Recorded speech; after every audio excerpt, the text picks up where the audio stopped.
this video we are going to dive into an interesting app to study geometry called Arloon Geometry. You can see that on the top right corner. And this is a good app for iOS.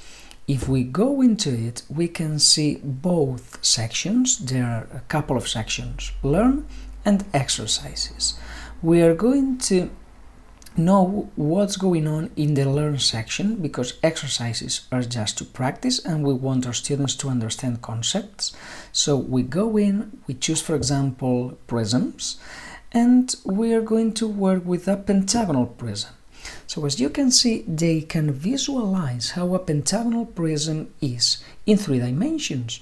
So we can then move forward to study vertices, edges, faces, whatever. But now we are interested in the difference between area and volume. You can see that this prism has volume because you can feel this prism that now you can see just in front of you. That's very interesting for students. We can fill it with something, so there's a volume they can work out because it's a 3-dimensional shape. But if we want to work out the area of this prism, we need to have it flat. So we need to do the flat development of this prism, and then they realize that area involves 2 dimensions, while volume involves 3.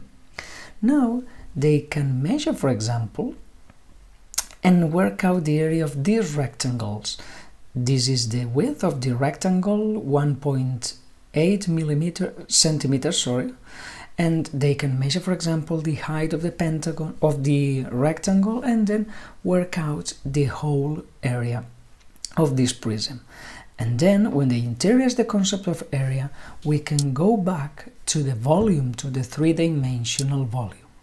Apart from that, we can see their formulas, some formulas about the area and the volume, but the most interesting part is that they deduce those formulas by working with these prisms, polyhedra, or whatever we pick up. So I think it's a good, interesting way using augmented reality to study geometry.